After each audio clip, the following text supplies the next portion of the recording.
Welcome everybody to another edition of Down and Dirty with the Badger State Tractor Pullers, sponsored by Wettenkamp Transport, Slama Enterprises, Trip Downing, Casper Ag, and Front Street Toys. Good evening. There we go. Hey, we had Doug and D. Ruth on here a little bit ago. We lost them. We must have. But we can start the video and hopefully they'll jump back on here. All right. So everybody knows I went down to Downing, Missouri this weekend. Met Doug and Dee at their farm. I've been there before. It's a lot of fun. It's a great place. He's got a big operation here, a lot going on. And you'll get to see. I learned a lot today this weekend about meat and how it's graded and cut and everything. It's a really good. I think it's going to be one of our better videos on stuff. Maybe a little off a tractor pulling, but it's how somebody else, makes a living and pays for their tractor on the track. And it's pretty cool. They have a very, very good thing going on there, I think. So if you want to start the video a little bit. We're in Iowa right now, right? Yep. Dustin, Ruth here giving us a tour of one of the cattle farms here from the Ruthless Binder Pulling Team. So we're going to drive around and look at over here, and we'll give you a little view of what's going on here. How many cattle you have in a pen here, Dustin? About 100 in each pen, and all the way. Do they start different weights, or are they all basically the same age? These would have been all last year's spring calves? Yes.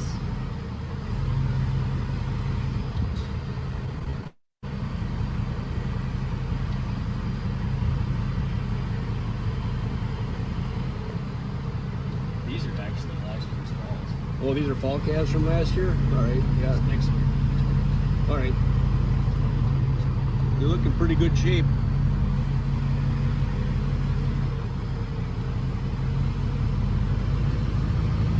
How many cattle do you have on feed here at a time usually?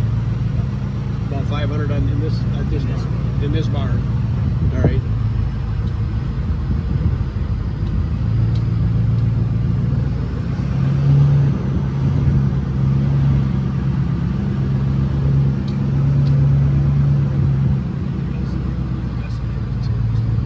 All right. These are yearlings here. These are all from your cows? Yeah. All right.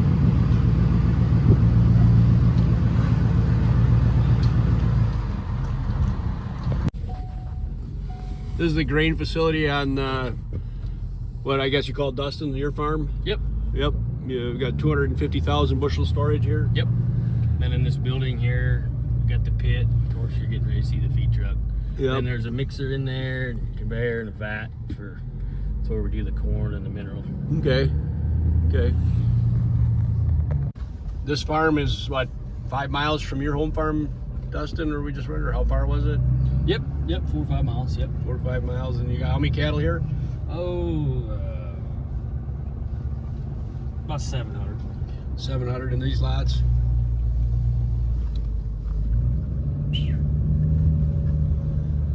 These are all outdoor lots? Yep. All outdoor. We try to keep the bed pack up in there, but it's tough. Yep. In the spring, it's a wet time of the year. When you guys clean the pens out here, do you come over a big payload, or what do you do? Yep. And just dig it all out and spread it? Yep. Hopefully you don't have to haul it too far. Nope. We just go right on the pasture with it. So out on the pasture with it? All right. Got some more little ones here. Yep. I think there's some registered cows here. So, Yeah. a little fancier. All right. Cattle everywhere. These big cows on this side. Okay. The cows get out in the pasture from here, or? Yep. Yep. We leave them in that pen behind this alley as their calf, and then when they have their babies to get out, we kick them out. Okay. So Okay. We're back. we can hop out here. Dustin, what do you got going on here for cattle and it's pasture out here? All that's yours here. Yep. So we got mama cows behind us here, and ticket to get to the pastures to have a baby. So Right. that I can manage the mud and everything a little bit better doing it that way. And then behind us here we got feeder calves that we're taking to finish. So Will you finish them here, or will you take it back to your place? finish them Right here. You don't have to move a bunch of them around. No, not too much. So, and you'll see later at Dad's place he's getting. So Yeah. Do you have cameras on them here like your mom does? No. So you gotta come look. I gotta come. Tell her you want some cameras. Right. All right. All right. Thanks for the. On one of these this morning. So we're Doug, we're with Doug and Ruth at Ruth Meats in, what town is this, I guess? Queen City, Missouri. Queen City, Missouri, and then we're at your slot butcher plant and a store. Okay, processing plant. This is our processing plant that we have here in Queen City. So I guess what you're seeing here today is kind of the process that we go through. So we actually process all our own animals, and we go out to PFG is kind of performance food groups that buys all our stuff. So this is from start to finish, and this is the finished end of it. Okay.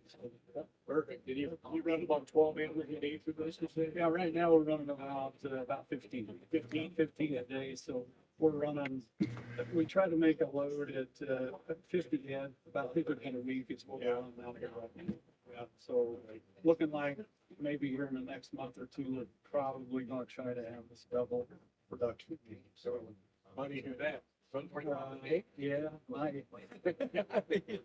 we're kind of fixed up for it right now, but we've done some, tests, and I think we'll be able to handle it. I think where we're at. Yeah. Come a little closer, make sure you can hear me. We'll get closer together, but Yes.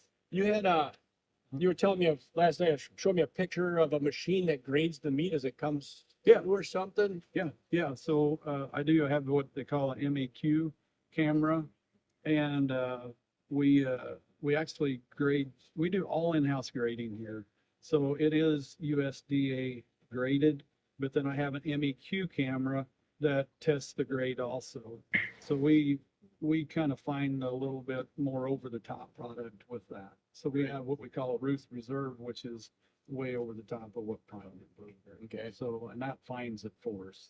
This camera. Is that a good percentage of what you do makes that? Or? It's a lower percentage. I'm gonna say right now we're running in that probably 5 to 6% of the reserve, but overall primes we're getting about 60 to 65% of everything that we run through here is prime.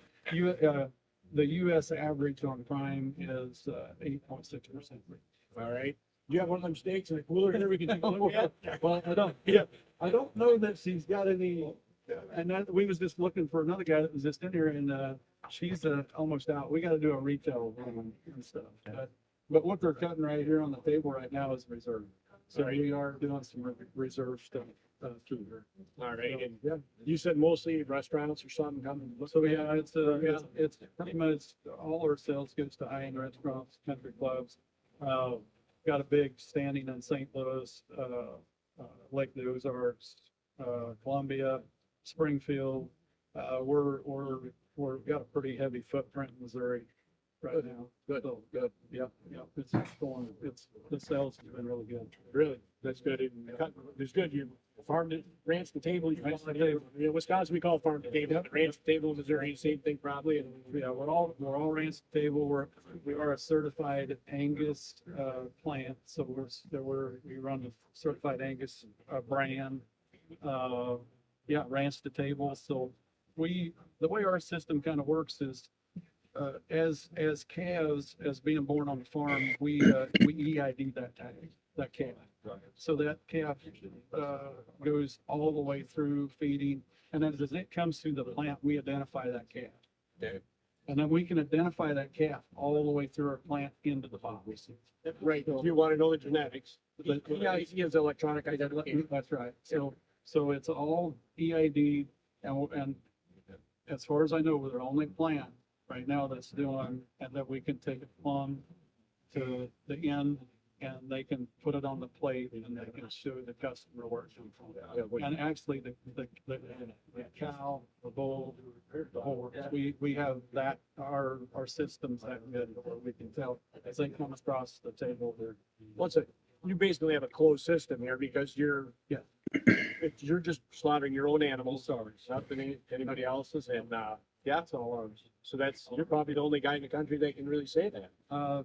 Yeah, almost. I don't think there's many out there that I know of, and nobody else can find them, I guess, but I may be proved wrong. Maybe somebody saw me and said, Somebody's watching, you will say if we're wrong, but I've never heard of that a closed system like that, which I don't know. I don't know. yeah, that's pretty much, I mean, we're contained, no outside cattle, so we're true, ranch potato. Right. And you have plans of expanding sometime? So yeah, we're actually getting ready to build a cook side to the plant. So, and that's going to be, we got a contract with a good sized company to do beef jerky. So it's going to be kind of a beef jerky plant. And there'll be other processes that we'll do on that cook side also. Okay.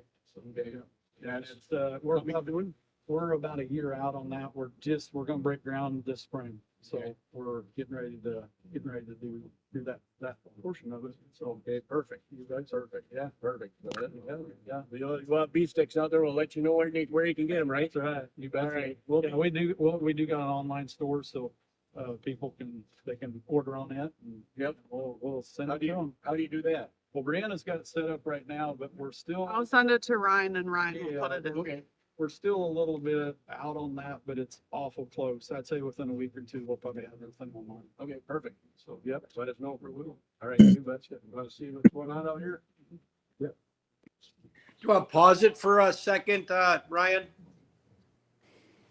Okay, Doug, maybe explain a little more about the EID, how you track the female and the sire and the dam. And if that meat from that combination might not work, you won't use it again, right? Yeah, we're close enough on our, genetics, knowing our cows and our sires also, so that we can make changes. We can make changes pretty quick because, we AI and, we can change that, really, really pretty quick, so yeah. Well, we retain our own heifers. Yeah, and Put retain back in the herd. and put back in the herd too. So yeah, Okay. for sure. Oh. Yeah. Okay. And then we were talking about the grading system. I don't know if we talked about it later on the video or not, but you're going to be able to grade the animal when it's possibly at 500 pounds to know what it'll make at the end, right?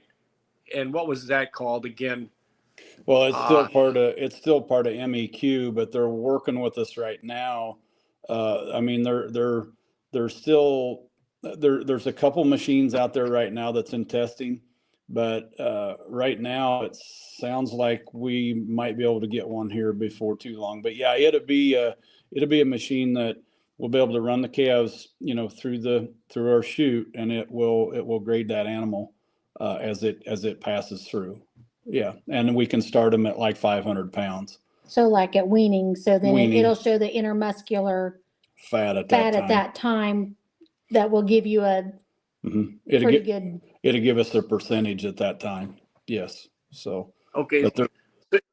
So you're going to have a number that 500-pound animal, for say, if it's above this, it's going this way. And then what do you do if it doesn't make grade with it? We'll still have we still have a CAB, and we still have a CAB market and a choice market too. So, I mean, we'll be able to funnel them, other directions, I think it's going to be a learning curve for us when we get that information, because it might change the way that we feed the animal. It could make a lot of difference on your feed conversion, and there's some things there we're going to have to work on right there, but it's going to be interesting. I'm looking forward to that. Right. Sure. Like you say, it'll be a learning curve. Right now you just wait and you check them when you on the kill floor and you know them. But yeah. It's just it's just like Christmas every day in my plant. You just open them up every day, just like Christmas. Yeah. You guys look good on camera too. Brian Cruz says. Oh, well, I'm getting my hair done tomorrow. It was a day, we should have waited a day. So, and the other machine you're grading, you were telling me that it only goes to 1,200, and you want them to reprogram it so it goes to a higher number for your Ruth Reserve or whatever. Yes. Yeah, we're gonna have them turn that up just a little bit to see how high, how high some of it is, because a lot of it's shutting off at 1,200, and we're making a lot of 1,200s there. Okay. So that's going to put the intermuscular fat at about right around a 25%, intermuscular fat to muscle Did ratio. you explain to Greg later in the video that the range of choice and then CAB and then prime? Did you guys talk about that? I thought I did maybe I didn't, but yeah, and maybe I did, maybe we just didn't get it on camera. But so prime starts at 700 on the camera, and then it goes to, however high it would go. And then from 500 to 700 would be considered CAB choice. And then 200 to 500 would be straight choice. And then anything under 200 on the camera would be considered select. So if that kind So of the tells you. CAB is the numbers. upper 2/3 choice. Yes. Is Right. what it's referenced to. Mm-hmm. On the So CAB. I think a lot of people get confused on prime choice and the two choices and the select, cut. Yes. You start selling animals. Some people thought choice was the best. No, prime is the best. Yeah, it's prime. Mhm. Prime is your best. Mhm. Yes. Yeah. Yep. Yeah, for sure. Yep. So, and when we walk through the plant here, I'm sure the video will be fine, but it was kind of noisy in there, and I'm sure the comments will be a little bit. You won't be able to hear it, I don't think, because it was a little noisy in there. So if you see something you want to comment on it, and anybody has a question on what you're looking at when you're here, please ask. And we'll stop it and answer the question. If that works for you, Doug. Yeah, that's fine. You bet. All right. So if you want to run the video here, and if anybody has a question, please stop it. And John, whoever else is on here, please stop. Let us know.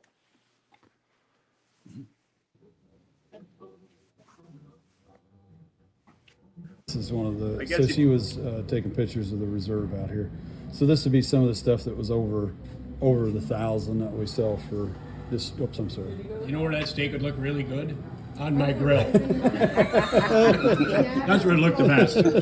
But this is your camera that grades the steak. This is the camera that grades the steaks, yeah. Okay. So, and then we do all the other grading with it also. So, Okay. yeah. Okay. Yep, this is it. Pretty cool. I missed it for him a Yeah. lot of days.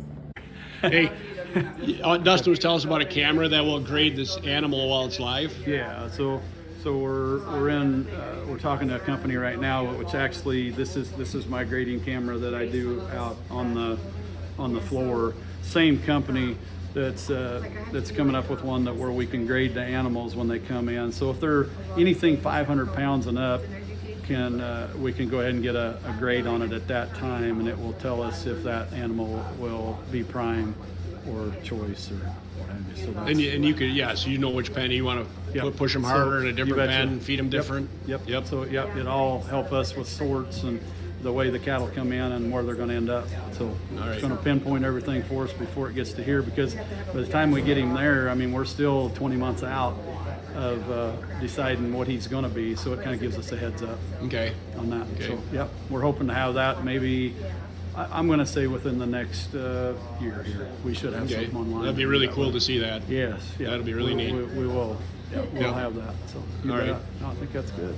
All right. You bet. All right, we'll go out on the floor here in a minute. Okay. Yep. So what restaurant did I have to go to?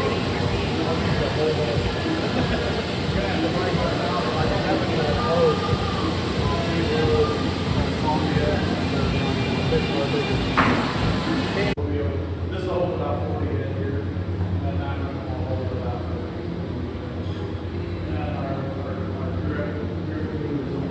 These are the tags that we print off on right here, so it has the barcode on it and stuff.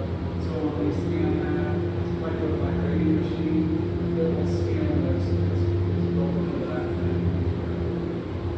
On the grading machine.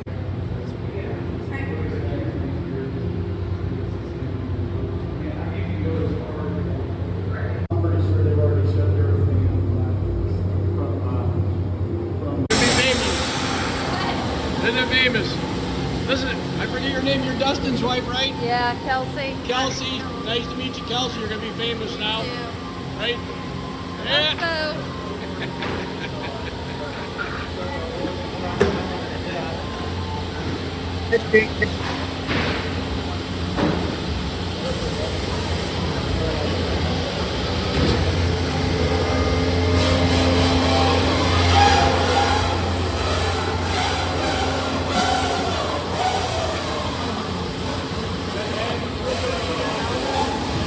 That vacuum seals it. yep.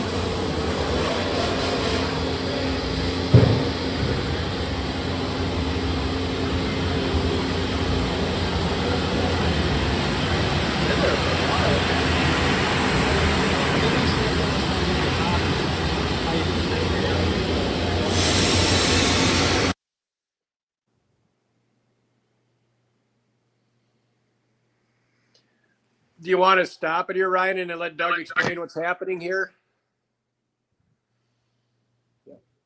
So what you're seeing here on these machines, this is actually our cryovac. So the first part of that cryovac was it actually, we put it in a bag so it then sucks all the air out of it.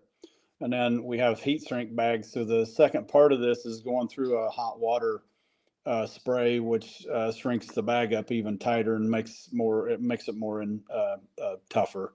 And then the last part, the one you're seeing it right here, getting ready to go through, would be a blow off machine. So it dries it all off for us. And then at the end of it, then our boxing people are grabbing hold of it and getting it in the boxes that it needs to be in, which I think she's got video of that there too. So just kind of a quick go through on these machines right here.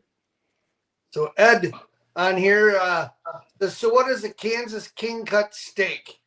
I know really good, just do not find them in restaurants anymore. Never heard of it. I haven't either. That's a new one on me. I mean, it can be, man, I don't know. They get, just like a tomahawk, they got different names for that too. And so that's kind of probably a new one for me on a Kansas King cut, unless it's just a really big ribeye. I don't know. Some restaurants have what they call different things in different places too, Yeah, I Googled it real quick. It just says it's a premium cut of either a porterhouse, T-bone, or a New York strip. So it's just another name. So it's probably just an oversized cut would be my guess. So you take, It's a large cut. you get into some of these animals that's, got a really oversized ribeye. You can make them, I'm talking like a 24 or 30 ounce, type cut, like in a porterhouse, which would be basically the end of your loin, have your T-bone and your it's got part of the ribeye and the tenderloin in it all together is what it is. So that's a really big, that could be just an oversized cut is what that is. It is. It said basically that's like Omaha steaks or whatever. That's the name that they're given their oversized portions. Yep. So a little bit before there, we were in your locker room where the meat hangs until it's brought into the processing plant. Mm-hmm. And a lot of people hang theirs for 2 weeks sometimes, but you guys age yours in the package, right? Or you let the restaurant do it or whatever? Yes. So we want to get them out as quick as possible. So they're doing a process called wet aging. So it's all aging in the bag. So in order to make CAB or certified Angus, it has to be aged for at least 21 days before it's sold. So we don't do that process, but the company that buys off of us, they do that process. And then some restaurants, country clubs may want it 40 days. I mean, we've heard of some 60-day stuff. The kind of the longer it's in that bag, it's the more tender it's going to get. It's their preference. It's just kind of a preference, for them. Yep. Mm-hmm. Yep. So you guys store it like just about 32 degrees, just before it doesn't freeze, right? And they age it that way? Yes. So the longer the days age, the lower the temperature. So you need to keep it at that, almost meat won't freeze at 32. So we keep all our coolers about 32 degrees there. Mm-hmm. Yep. When it hits the box, when it gets in the box. Okay. Mhm. Yep. So, well, we can move on. And if anybody has any Yeah. questions again, please ask. Yeah, good question. Yep.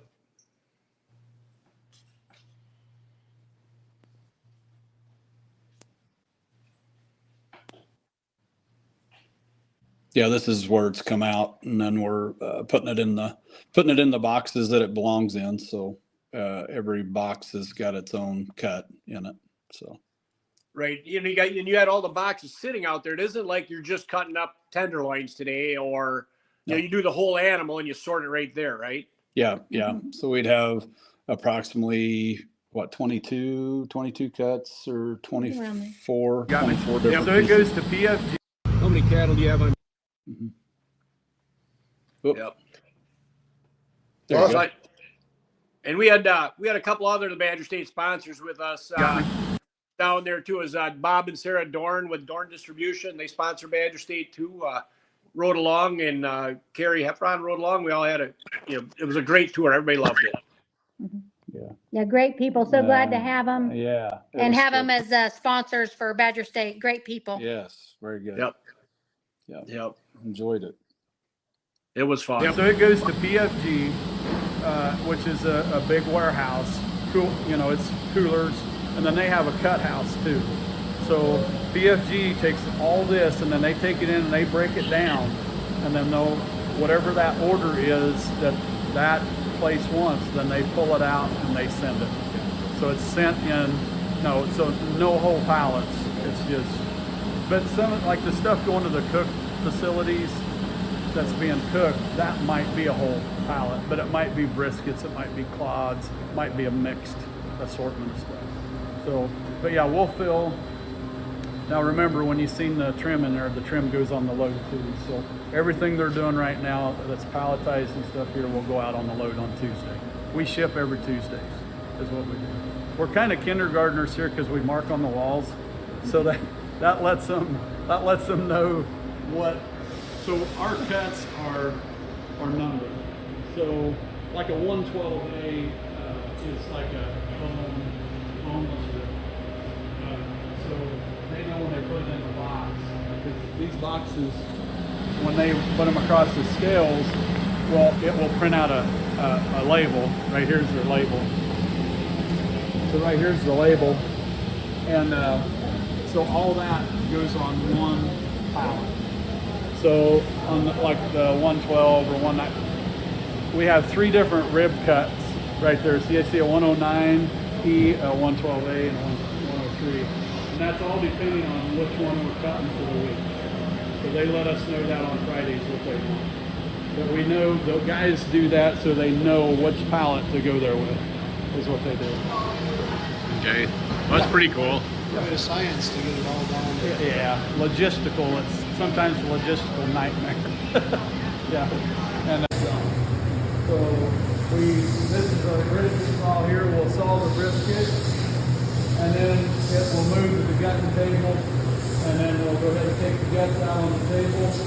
They'll come from that table onto this table. They get inspected. After the guts are out, everything's inspected, they move, they split them. The splits all that right there. They'll move from there, they come to the corner, they'll get inspected for any kind of. The last month, my brother-in-law, which you guys mentioned, he's working on all this stuff. Yeah. So we built all that in, so they have a room to sharpen knives, and they have another room where they come in and out of, that they get sanitized before they move in to the floor. So this is your chute. Brianna said it was her best birthday present ever when she got a new chute in there for pushing cattle, and she said, Yeah, there you go. Yeah, I bet you that's right. yeah, she's this is all our pins out back here, and then they come into the what I call the knock box, and then that's where we knock them, and then they go into the floor, the harvest floor. Which we built it in mind of keeping them comfortable when they come over, because they come over and spend the night. So they've got a chance to calm down and kind of get used to things. And we kind of made it so where they float easy, so they're not, they'll flow right in there. And anytime you can take an animal like that and stress them less, you're going to have a better product at the end. So we kind of kept that in mind as we was building all of getting them in there. Right. Yep. And it's less labor if you've got good chutes and stuff to get them in there, right? Oh yeah. Yep. Yeah. One man runs the show out here. So yeah. It's pretty friendly. Right. And nobody that works on the knock chute or that room there can go into the processing part of it, right? It's all got to be separate, you said. Yeah. So we have what we call a dirty side of the kill and then a clean side of the kill. So all the dirty side of that kill can't cross over to the clean side. And then none of them can cross over To the fab. into the fab floor where we fab it on down. Okay. All They right. they both have their own break rooms and stuff. So yeah, that's how we split them. Yep. It's pretty interesting on how all I went. And you got any questions, John? It was pretty cool. The whole tour. We didn't get down to your farm. We just got too busy with everything. But yours was a lot like Dustin's operation. The buildings were similar and Yes. all that. Yeah, I've been to your home farm and stuff, and we didn't even have time to go out and look at the tractors. We were so busy. So Yeah, we farmed the whole time. we did. We have that problem a lot. Yeah. Yep. That's all we get done. Right. But we always make time for pulling, all right? Yeah, there you go. Right. That's another sickness. Yeah. Right. That's right, guys. That's Get through this. We'll talk a little bit about the tractors here when we're done, but this is the Sure. people that's a little bit interested in it. And you want to run the rest of the video there, Ryan, and we'll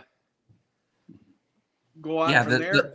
This last part is what you can find on their website. It's kind of a nice little synopsis of what you guys seen that was put together, and I just thought it was a cool video that I found. So we built all that in, so they have a room to sharpen knives, and then they have another room where they come in and out of, that they get sanitized before they move in to the floor. The difference between our meat and why I feel like our meat's better.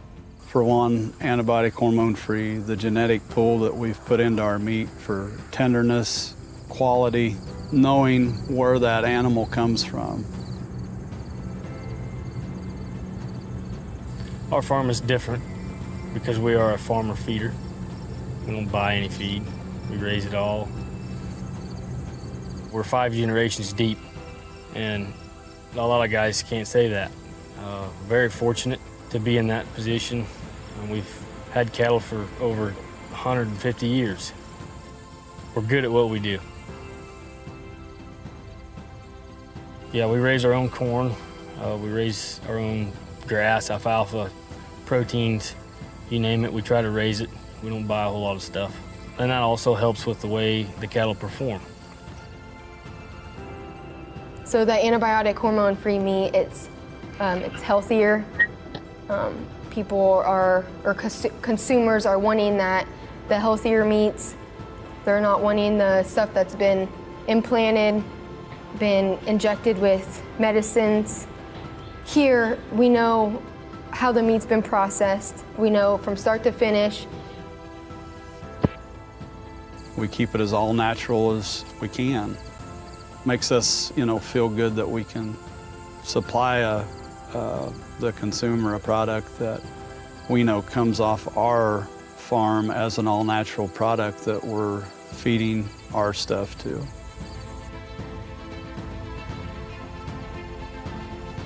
We do the whole growing process with the calf, cow-calf operation, clear up to finished calves.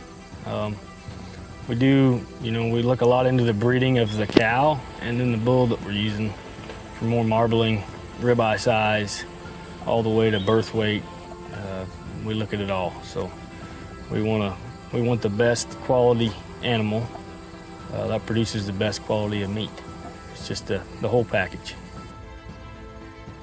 It's more pride in the animals that we raise, from knowing that we're doing it from start to finish, and the hard work and the long road it's took us to get here.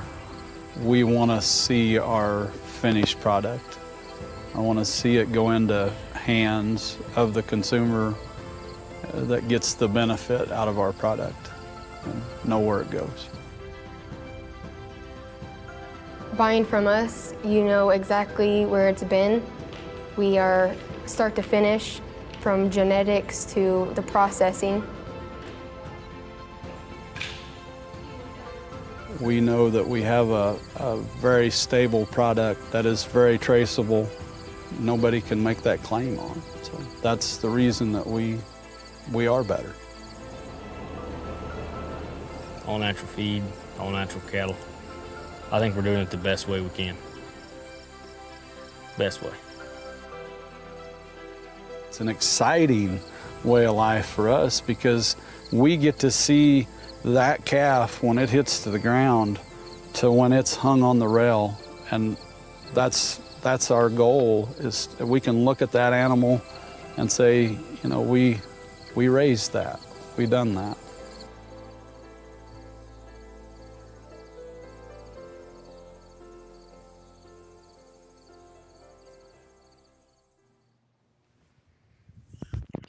That was a pretty neat video there. I remember you talking about here I am. There you are. Yeah, that was me finishing it off last night. So,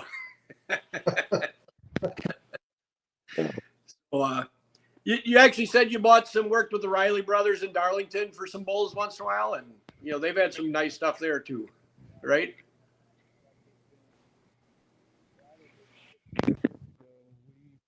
I think his thumb is in front of his microphone. I'm sorry. Can you hear me? Yep. Yeah. Yep. Okay. Now. Yeah. I was going to say it's probably close to 15 years, maybe not quite, but yeah, we had a lot of Riley genetics. We did. They were good bulls. It was very good genetics. Yep. Yes. So I mean, we still got some of that stuff in our herds right now, and it's I'm telling you, it was very good genetics. Yep, they come to a lot of Badger State pulls. So yes, yes. Yep. Wow. Yeah. I just got to say, you know, this is very educational, and to see behind the scenes what, you know, this is what our show is about, behind the scenes of pullers and families that, you know, are associated with Badger State or pull with Badger State now and then. And you know, we all gain friends across country, and you guys as well. And we couldn't be more proud of you. That what an operation, and you know, the pride you take into it, and you know, there's no corners cut. It's top shelf, and kudos to you guys. Kudos to you guys. Yeah. Thank you. Thank you, John. It means a lot. Yeah. Well, we're very fortunate and feel honored to be able to work with our families every day. And believe me, there's days it's not so easy, but it's hard. You know, it's definitely, it takes a village. Yep. Oh yeah. Man. The You cool know, thing about it is you guys raise everything. You know, you just like you said on there, from the calf right to the table to, you know, all your own feed and all that. That is unbelievable, and how big of an operation you have and what you've come to get to that point. I am impressed. Yeah, it takes a lot of brainstorming for us to sit down and plan our feed, you know, a year in advance, you know, how much of this we need, how much of that we need, you know, then what do you do if you have a drought or a shortage? And, you know, there's a lot of thought and process that goes into it for sure. Yep. How many acres you guys run of corn and that to support your herd? On the corn acres, we're about 4,000 on the corn, and what we raise about 4,000 of beans also. So about 8,000 acres is what we run. And that's just the corn and bean acres. And then you have a lot of pasture acres too for the cattle and stuff too, the hills there, and it was beautiful. I've seen all them cows out in the pasture.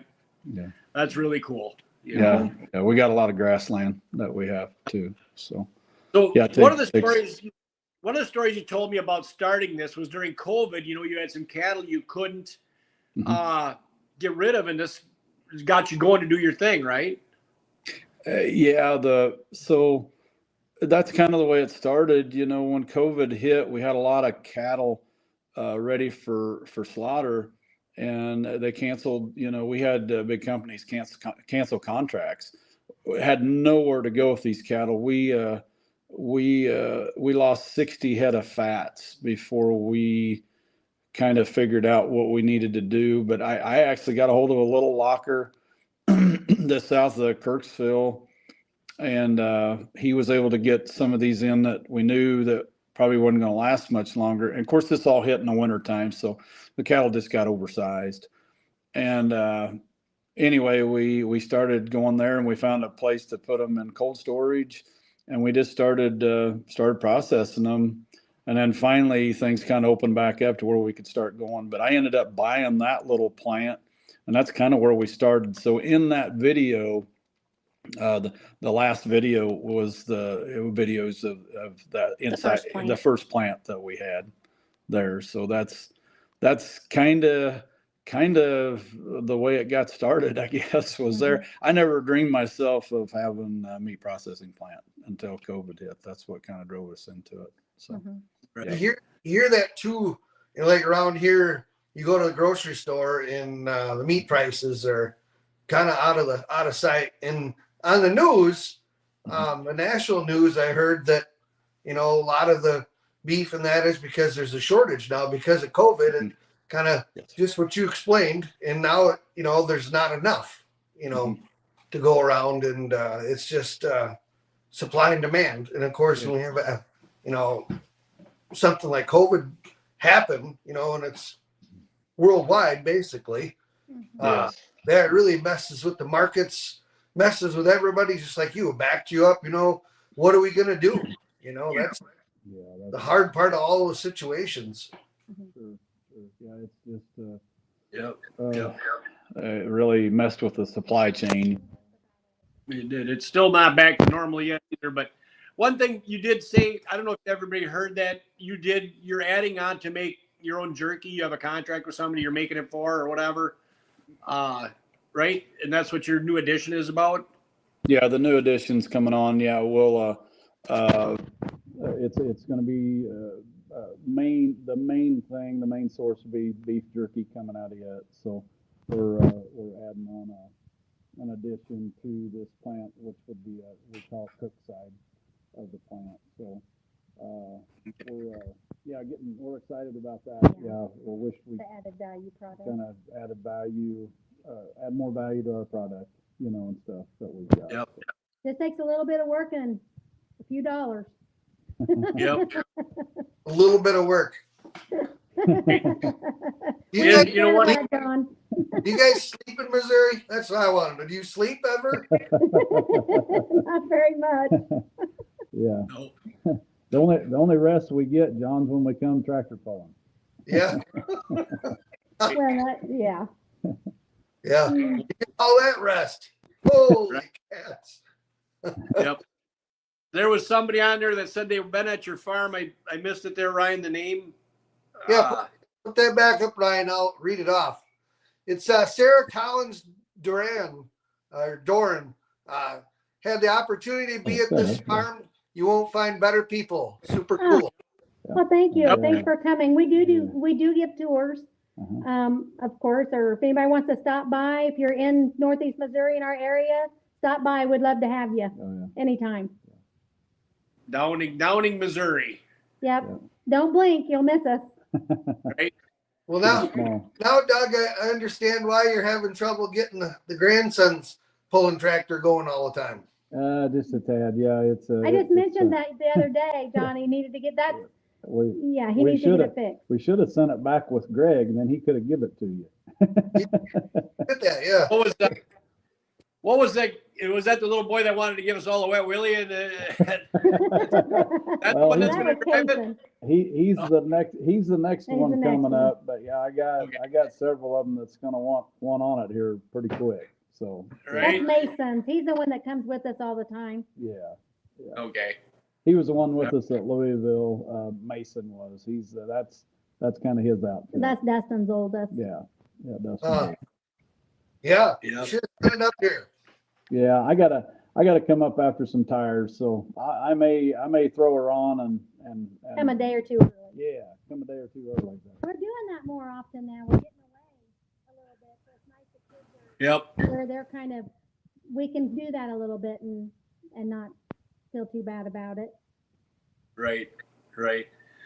So yeah, you've been up last year. You came up. We had some fun. Did a little touring around, and it was fun having you guys up here. Yeah. What you got? So just talk about the tractors a little bit. What do you have for changes other than tires this year? Whatever you want to share. What you got going on? Just some tire stuff. Not a whole lot of difference for us. I mean, we're keeping everything pretty much the same. I really not anything that I can speak of that's big for us, I guess. Main thing is just kind of tires, you know.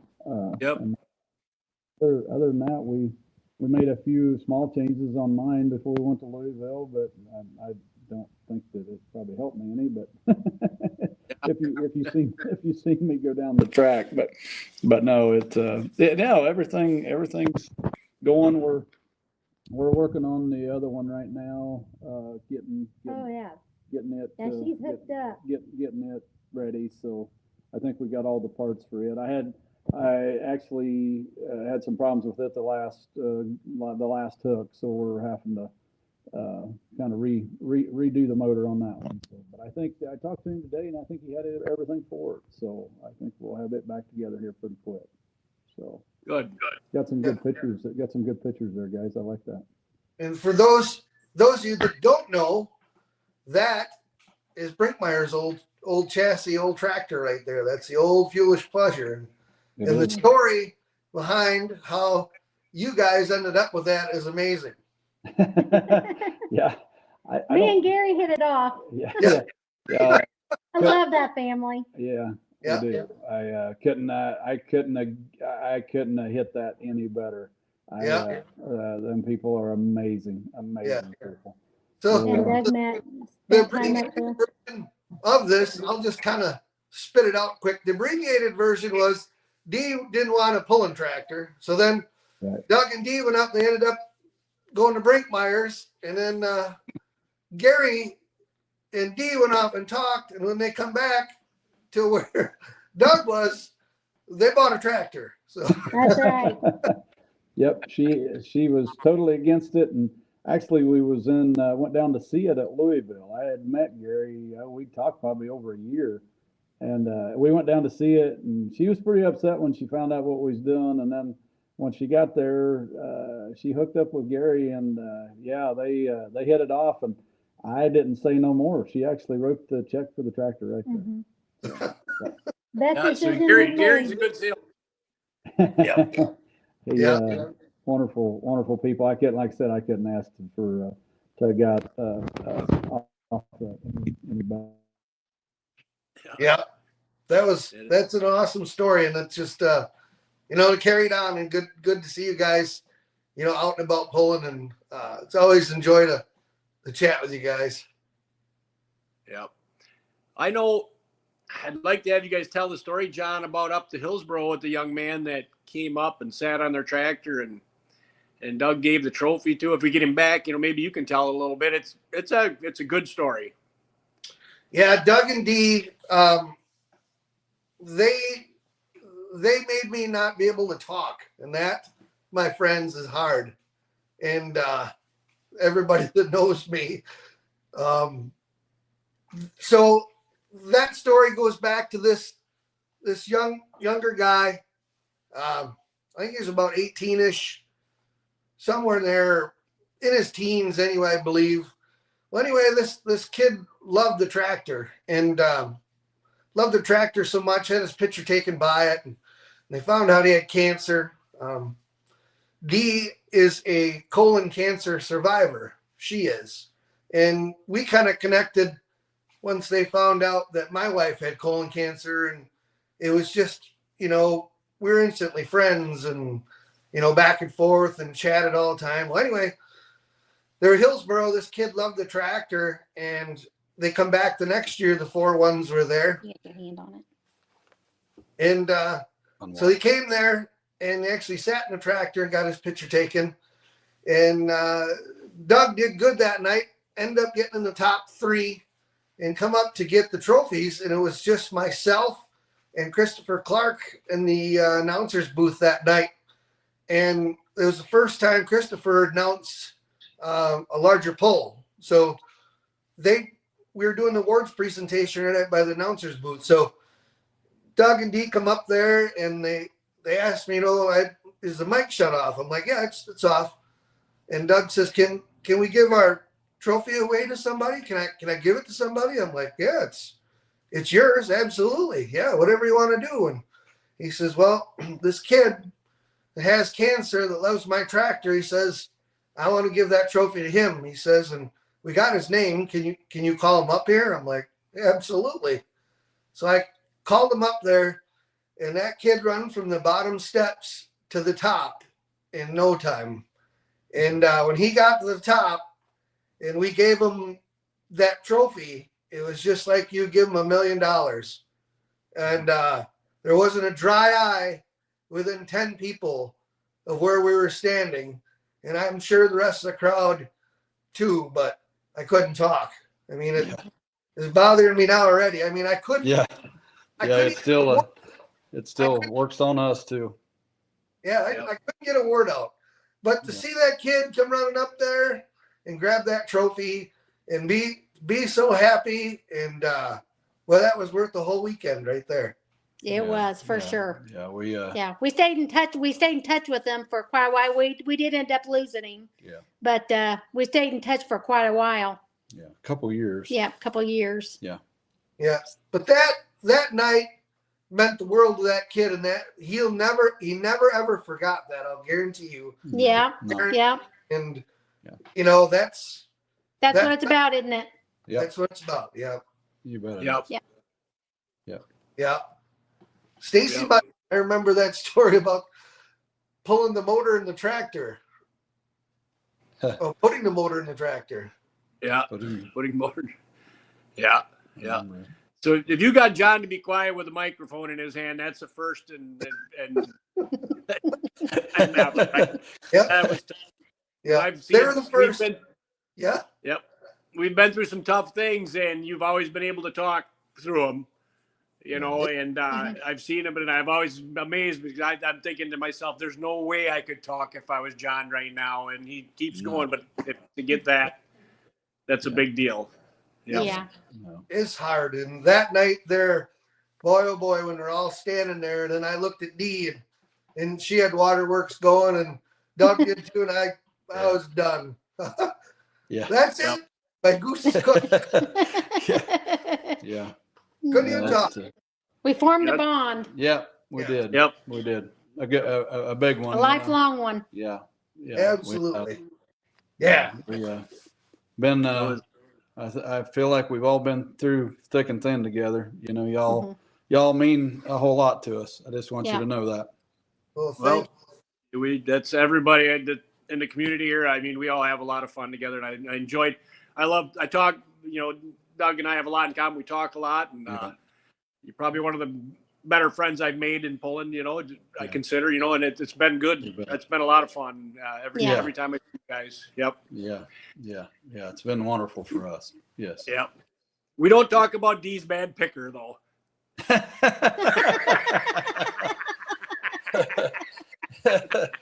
Okay. Oh Lord. I'm sorry, guys. I apologize. I got to get a zinger in there, right? That's why he doesn't have the microphone. There you go. Yeah. No. So it's fun. We've had a lot of fun, and everybody. When Bob and Sarah were coming down with us, I said, "Hey, it's 300 miles, but I made it in 4 hours." It's just. Yeah, you took the little curvy roads. Right. Yeah, a little bit, but it wasn't bad. It's an easy drive. It was pretty neat going back, and it was a lot of fun. They're great people too. We're so glad to have met them too. Glad to come. We created a good friendship there too. It's just it was a lot of fun. That was took a little stress off of us there, Greg, coming down here. So that was nice. We like that. That was fun. Yeah, we had some good drinks that night, and we did. It was fun. Yeah, I ate too good the one night there. I couldn't even sleep so much. And then I came home last night and did the same thing. Yeah. There you go. Yeah. That's the difference between prime and not prime. Yeah, there you go. There you go. That's right. We're gonna have to get you down here, John. Next. Yeah. Okay. Yeah. For sure. Well, I'm going to tell you what, once you have that online store up and ordering, I raise beef, but when I want the best, I'm going to order some. I know that when I have a special occasion, that's what I'm going to be doing. So we appreciate you guys putting us on here. It's been, it means a lot to us, And anybody out there that's listening, if you can support your local farmer, whether it's us or your neighbor or who, support them. You betcha. Yep. Ours is close. I'm going to say we have a Wagyu Holstein cross that's pretty damn good. Oh yeah. Pretty cool. Yep. You betcha. Yep. You bet. It was all good though. We don't have them big ass tomahawks like I had though. That thing was crazy. I've never cooked any. I was really nervous about cooking them. All I did was put salt and pepper and garlic on them, and the guys, I had my brother over and his wife, and my kids were there, and it was good. Yeah, good. That's great. That is wonderful. Wonderful. You betcha. Well, we plan on making some trips up there this summer. So I don't know which ones yet. We're still looking at schedules, but we plan on being there. So we'd love to have you up here. You know that, and you're always very welcome to come with us and bring everybody else up, and hopefully we can sneak down that way once in a while too. So you betcha. You bet. Yeah. I if there was any other place that I'd want to live, it'd be Wisconsin for sure. Yeah, I love it up there. Love the country. Love the people. I don't know. I'd probably be pickled. We'd